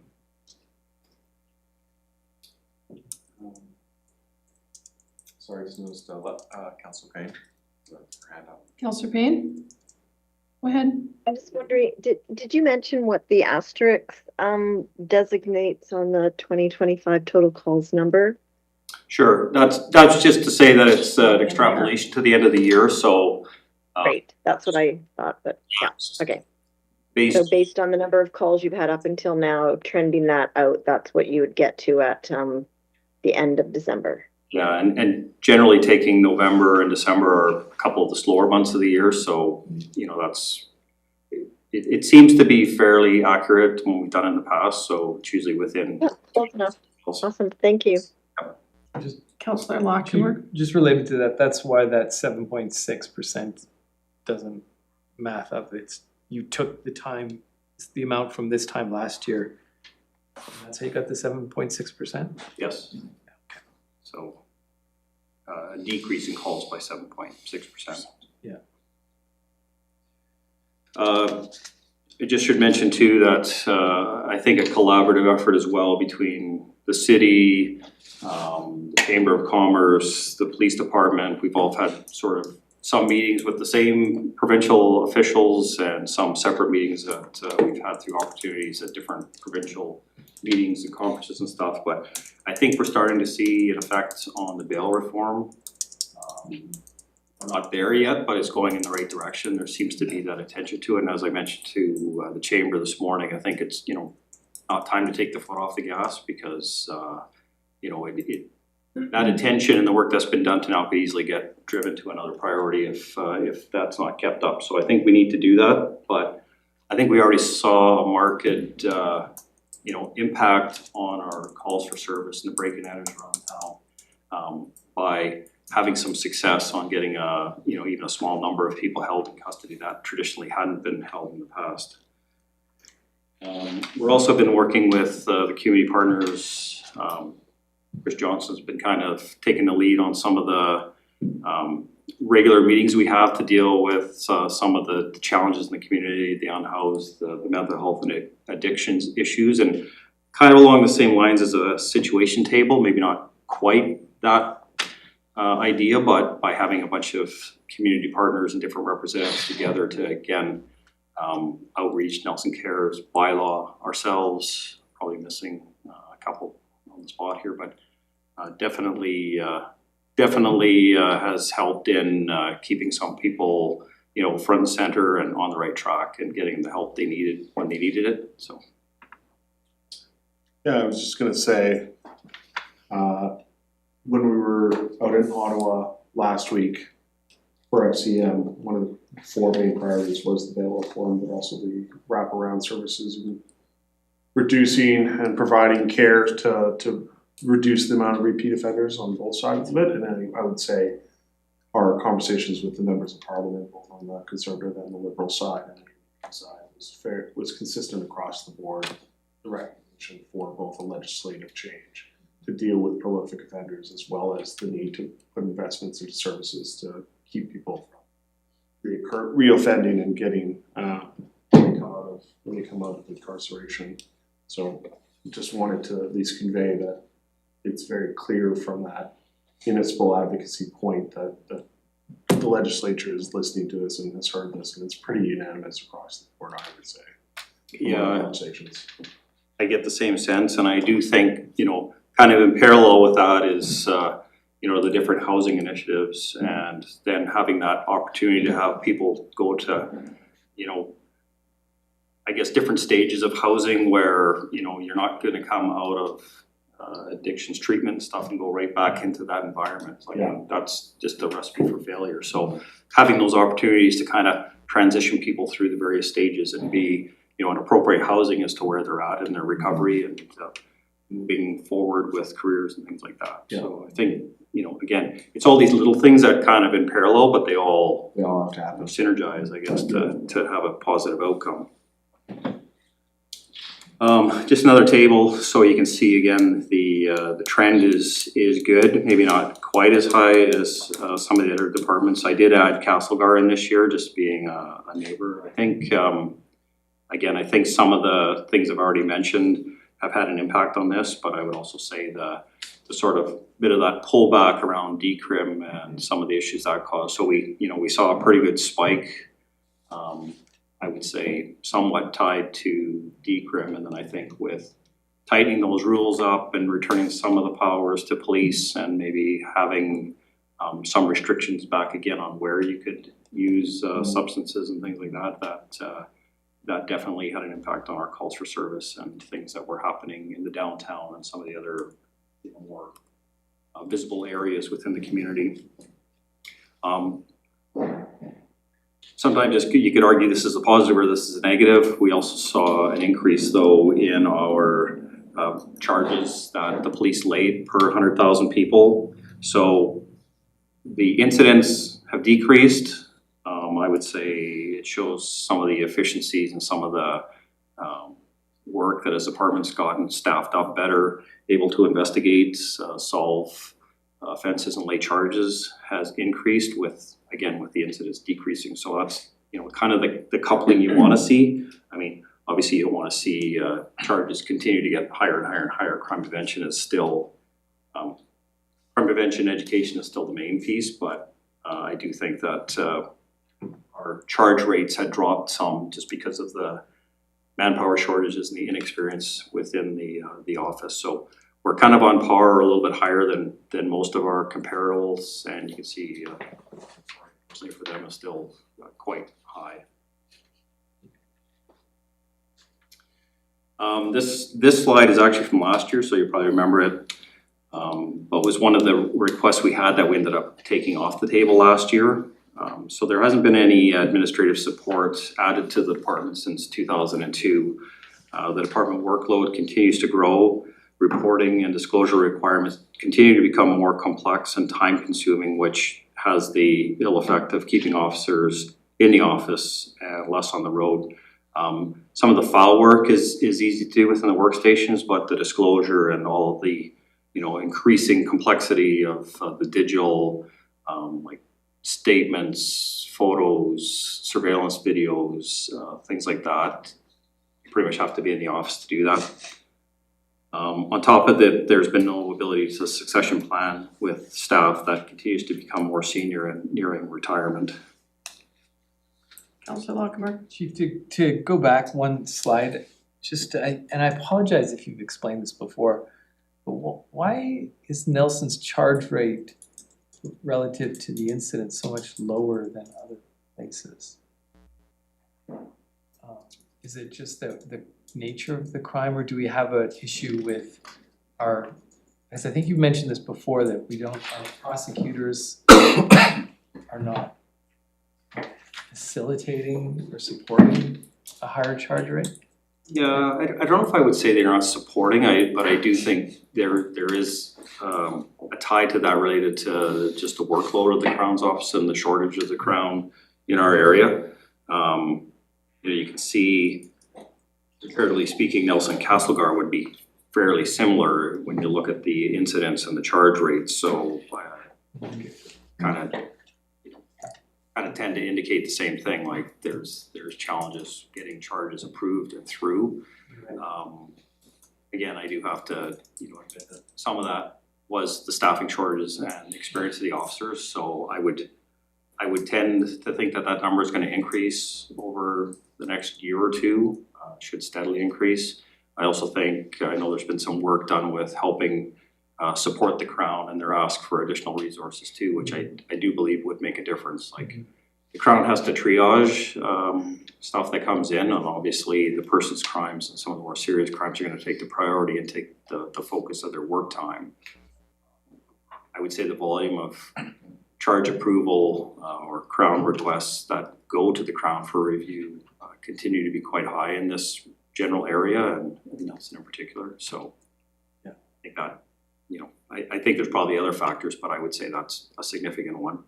Just to follow up on that, just if I may, the other thing that I was wondering about is I've been, you know, hearing about, and I think you may have mentioned this before, that we do have quite a few crimes being committed by people that are passing through the community that don't get, is that true?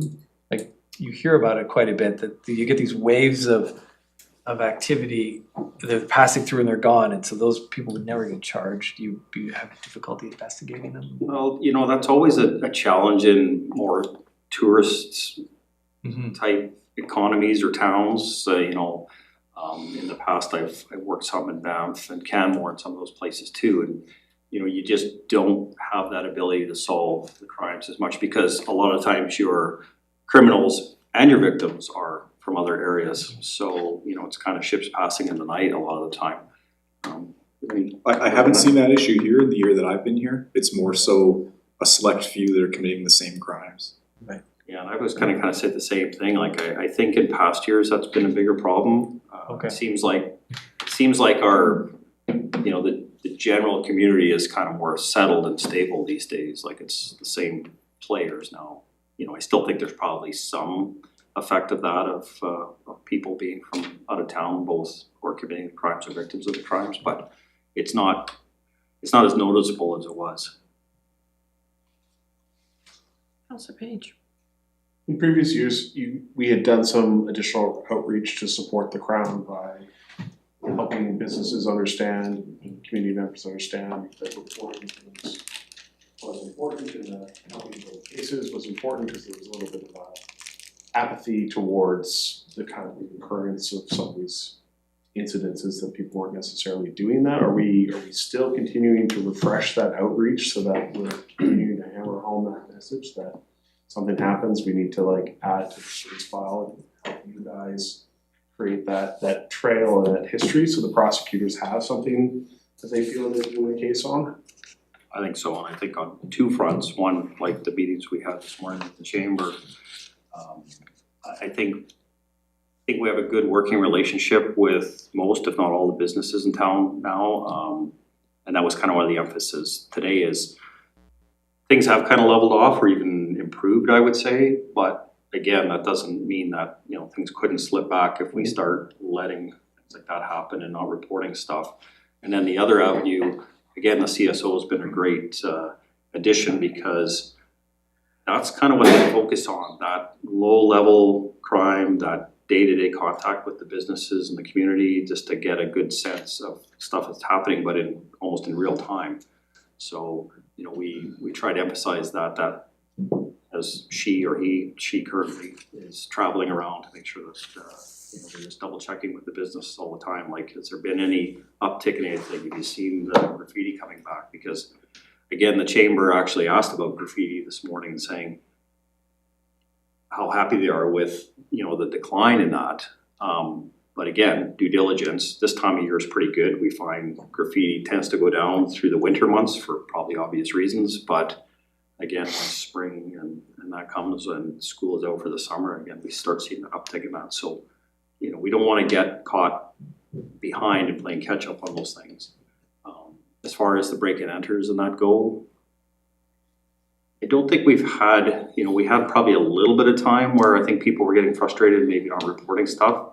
But again, I think we made significant strides in dealing with probably some of that more focused or concentrated occurrences committed by a few people, and reiterating to people like, look, you can't solve every crime, but generally there's a lot of them that are linked together. So if we can make those connections between them and we can solve a crime over here, oftentimes we can use that either between Crown, defense, or the accused themselves to try and kind of come up with either a potential global sentence or something that, we can clear up all of these, we'll put it in as one offense. So there is ways to take advantage of, little bits of information from a bunch of people to have some success. So again, we just have to keep that message out there. Okay.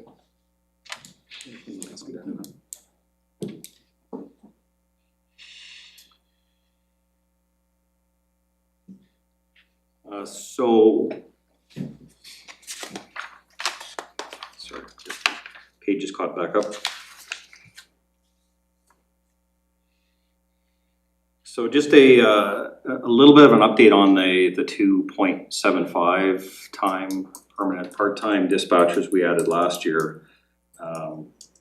We are finding that's been I think again a very valuable addition to the department and the resources. I would say we're finally in a position where, for the most part, we've been able to get all of the dispatchers their regular time off, either their regular annual holidays or their earned days off that they acquire throughout the year for working 12-hour shifts, stats. But it does take roughly between all the full-time dispatchers we have, they accumulate about 2,000 hours of leave and earned days off and stat days. So that's before any sick days or training requirements, which once they get off their main training, the training that dispatchers do throughout the year is minimal, but it's still a requirement. So with the 0.75 dispatchers, that's a little over 1,500 hours a year they're working. So you can see where roughly 1 1/3 of the dispatchers, the part-time dispatchers' time is used up just covering holidays and et cetera. Just the way the schedule works, it's difficult to have that broken down to exactly 2,000 hours. So there's always a bit of overlap, or one of the part-time dispatchers already worked their hours for that week. So there's probably another 10% bump above that. So somewhere between 2,100 and 2,200 hours is used, again, just covering that time.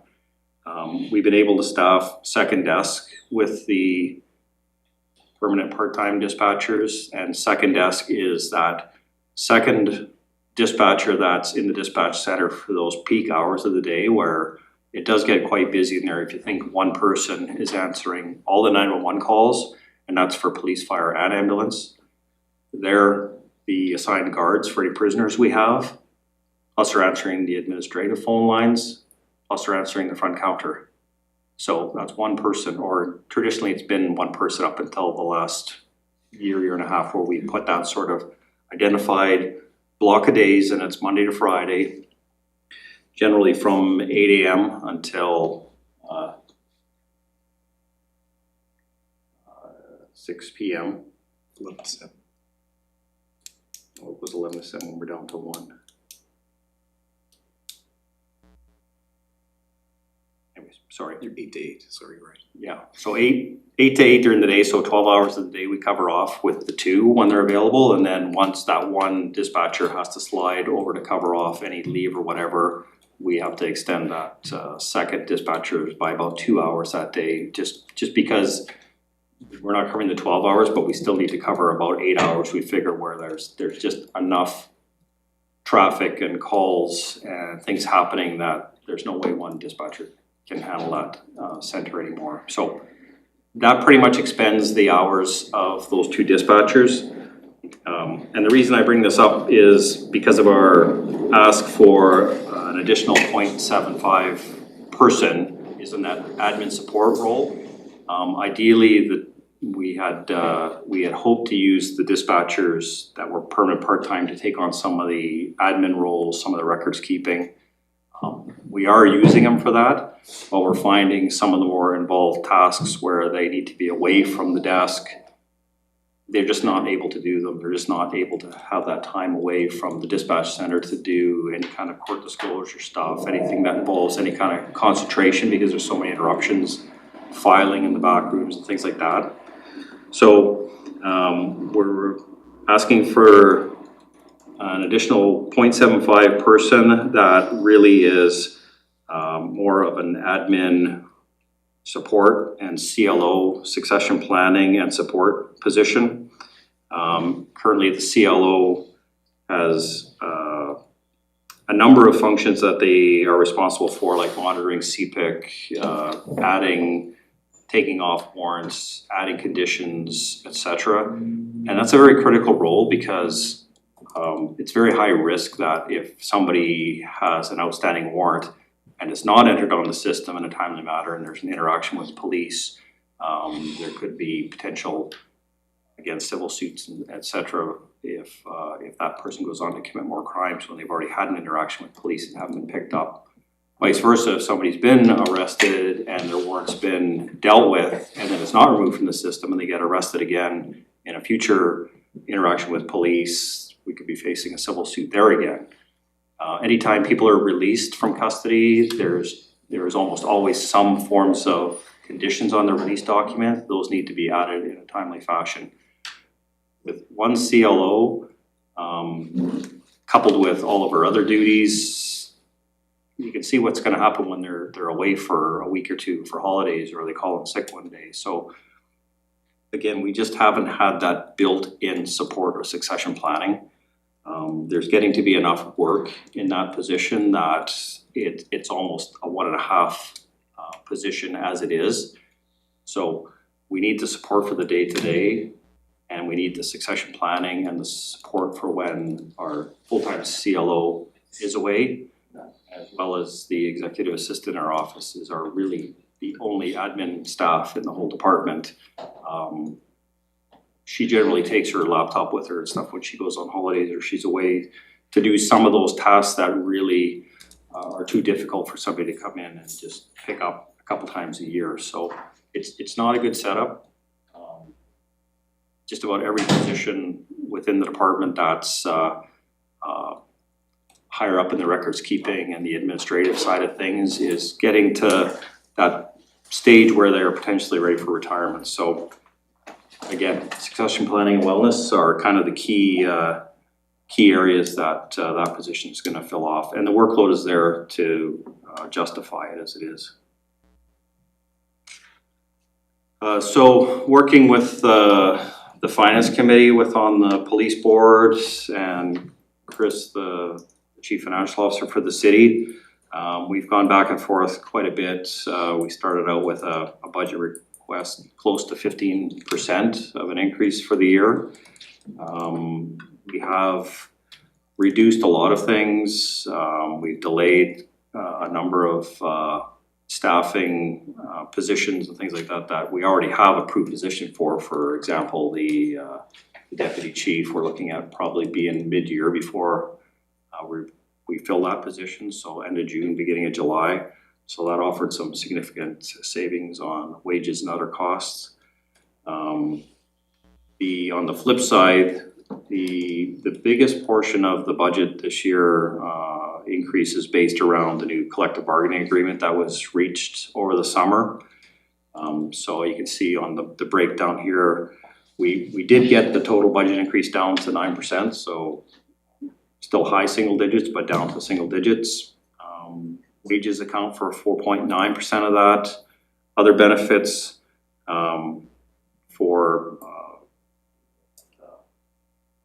some of the healthcare and things like that, indexing amount to about 1.4%.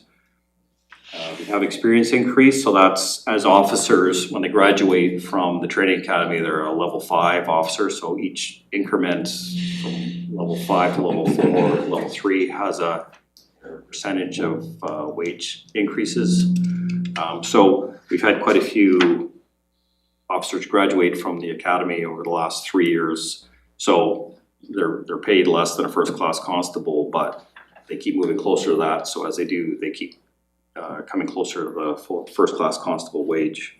So that, again, just by natural progression, increases the budget as well. Other staffing changes. So again, I mentioned the deputy chief being delayed for the year and requesting the adding of the additional 0.75 admin support dispatch person adds 0.5% to the budget, and this supplies services and other things. So those are mostly inflationary increases and some cost increases around travel related to training and the uniforms and equipment for the department. That's kind of a usual. We have set amounts of uniform and equipment officers can order every year, and the costs of those unfortunately keep going up as well. So that adds about 0.8% to the budget. So the average tax impact we calculated was $89.46 to each household, or sorry, I don't know if you gave me a number for the businesses, but I guess you could say, yeah. So $89.46 or $7.46 a month. We'll take any questions. Woodward. Thank you, Mayor. So I just want to say that I feel like walking around town this year, talking to people, instead of a chamber board, there definitely seems to be a sense that things are more in control and that they're smoother operating out there. You guys have gotten some of your hours back, the housing piece, like things seem to be heading in a good direction. So I just want to thank you for that. Thank you. The town feels just more settled. I'm wondering about when you look at the actual budget, I think it's on the next page. I have it here on, I don't think it's in there or not. You have a This is budget. my last page. Okay. In the agenda package is a budget going for 25, 26, 27, 30. So I just was curious as to the 2025 budget was 18.9% change. And then the 25 forecast is negative 1.1. And 26 is 9.1. Just kind of wondering what happened between the budget and the forecast. The forecast is basically where we're projecting to end up at the end of the year, so we're coming in slightly under budget. Okay, but that was because of the deputy chief wage? I would say that definitely contributed to it. I would say it was a number of things, and unfortunately until about a couple of weeks ago where we had some sort of end of year, not quite unexpected, but maybe a little bigger than expected expenses that came in. We were coming in at 4% under budget, which would have been nice, but. Okay, so I just wanted to understand that, and then moving forward, it looks pretty standard, like each year as we build up the department, it's gonna be similar.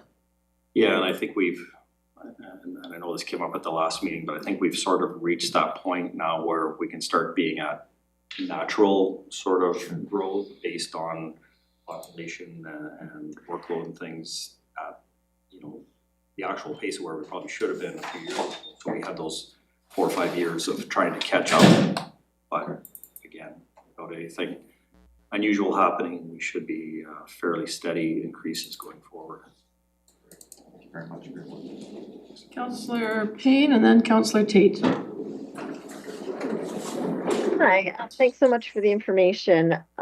In previous years, my understanding, and it may not have been at this point, is that you showed us an org chart, which helps me understand when you say you're adding people. I can see where they're being added, and that visual is useful for me. Would it be possible to get the current org chart with the prospective add-ons from this budget? Certainly, I did have it in the budget, but it's generally the org chart's been based more on police officers, so that's the one you've seen in the past. But we certainly put one together that showed the support staff, the dispatchers, and the other positions within the department. Yeah, that would be helpful for me to have a fuller understanding of what the budget is going forward. So that would be great. I have a second thing, if that's okay. I did want to say thank you very much for moving the police on-street parking up the street and making more parking available to the library. I think that's been a really positive change for the library and the library patrons. So much appreciated. I'm curious to know what you're doing in your parking lot, but I don't have to hear about it right now. And I'm also interested in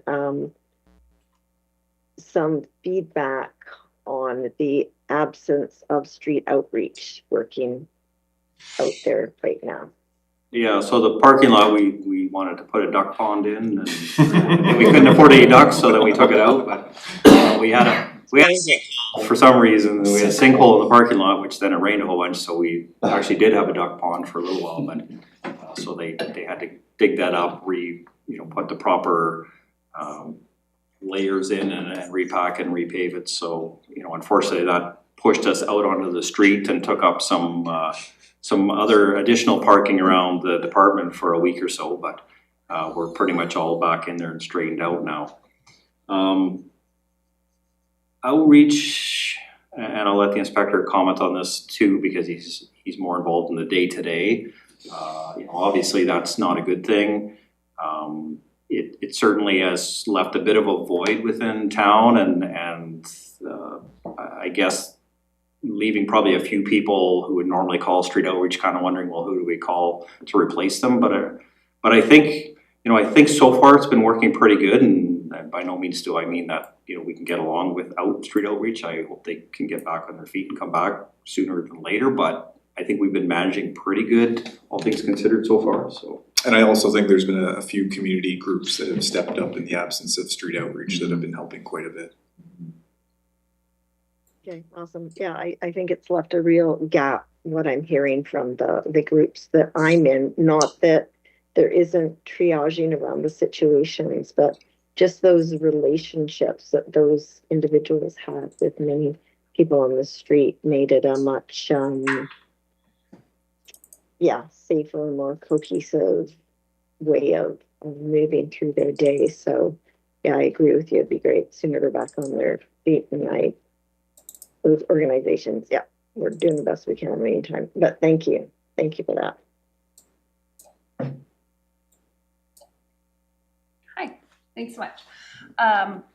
Just taking off from Councillor Payne's question and going back through the previous presentations over our years here together, I'm curious, we went from 18 but had 20 authorized strength in 2023, then went up to 2022 budgeted for in 2024, 22 officers, but then we had current strength of 23 in 2025, but we budgeted for 25, I think, for full complement. I'm curious, how many are we budgeted for, and how many are currently in the fold?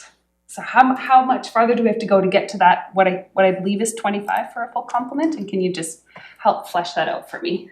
Yes, and unfortunately it's a bit of a moving target that seems to be having a little flux again, but there's still a few things at play that we have officers not working. Right. So we have soft vacancies within the department. I think we're down to 2. And I think we're probably looking at 3 additional officers to be required to actually have all 25 positions have a body in them positions. So we're still working with about 5 short out of the 25. But budgeted for the full complement. That's how I understand it. Is that correct? In this budget? Yes. That assumes that they're fully staffed. Yes. Okay. With the exception of some positions like a deputy chief, knowing that that's not going to be filled until midway through the year, that type of thing. But other than that, yes, it assumes that everybody's there and working. And so that's the catch up you spoke about. And then you talked about regular growth after that. So what would that look like? What does regular, when we're not doing catch up anymore for future councils? Yeah, and again, I'll caveat with that, you can't predict everything that's gonna happen, but we're kind of looking at probably an officer every second year. I think would, just based on the workload progressing and growth, but again, we could have years where the community shrinks, it's possible. We could have years where the economy slows down and there's less tourism, so we get less calls. There's a number of outside factors that I think potentially influences that. So, just for the trends of what's happened over the last 5 or 10 years, that would be my prediction, is that we would like to add an additional officer every second year. We probably, I'll leave it at that, because again, there's just too many things that could influence that. But I think it would take some significant force in one way or the other to probably change that prediction. Okay. Can I have one more? You sure can. So you have so much experience at this. I'm curious, at what point does a city become so populous and complex that and I know it's happening in other places going the other direction, but I think someone has spoken to the idea of a threshold where you would want to bump to, for example, the RCMP or some body that has bigger systems for bigger complex systems. Is there any such way to predict that? Do you have any experience with helping us understand where that might be the case, if it is? Yeah, again, there's pros and cons to either scenario, I would say, you know, being in both worlds, that, you know, definitely there is some economies of scale going bigger, and I would say, you know, this is probably a conversation for another day, but I think there is an argument as well for the department to look at expanding to a more regional model. I know that's something that the province has had on the radar for a while, and they're looking at it in other jurisdictions. A little bit different when you've got multiple municipal or independent police forces in an area and potentially go into a regional model, but that doesn't mean that somewhere like Nelson couldn't explore some of that as well. You know, coming from the RCMP, I know that we have access to a lot of those specialized units, but as you can appreciate, a lot of those are spread over multiple communities, with multiple demands. So if you've got a homicide or something significantly serious like that, you know, there's a significant benefit to having in-house major crimes or serious crimes that can come and investigate that. A lot of those sort of in-between crimes, you're generally not going to get that specialized support. So, you know, smaller detachments are still left to look after those things. And even somewhere like Castlegar, that's a relatively large municipal detachment, you know, it's still going to have to investigate 95+% of the crimes that come in within house. So, as I said, there's give and take with both of it. Like, and I wouldn't say that one model is vastly superior over the other. I guess it depends a bit on what the community is looking for. You know, the between city council and the police board and the interactions that I have in this role are significantly more than I ever had when I was in the RCMP role. Like, you still reported to council on things going on or whatever, but I didn't find there was that accountability to city council that there is when you're a municipal department that truly answers to the city and the police board. So I would say you have more say and more control on where the focus is, and more timely response as to, you know, what concerns are arising and being able to react to those and address them. Thanks very much. It looks like everybody's good. I just had one thing, and I'm just a bit surprised at Councillor Payne, but maybe it's because she's remote. Policing, because we don't see you very often.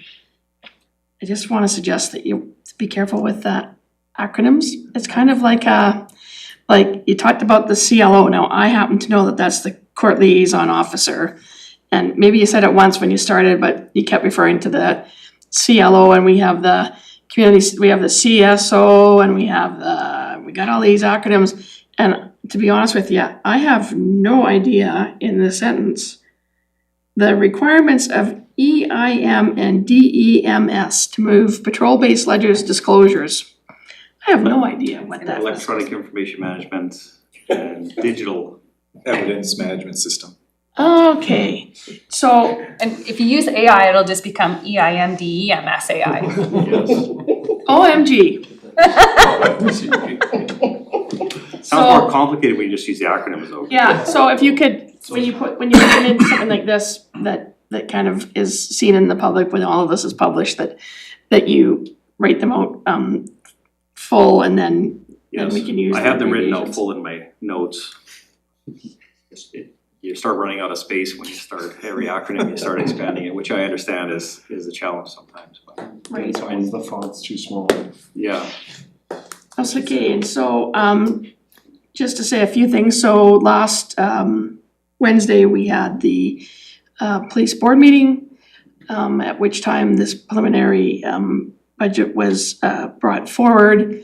The police board fully supports, passed a motion that they support this request for this 9% increase. As we know that there are requirements that this be brought forward, and this is why it's here for information.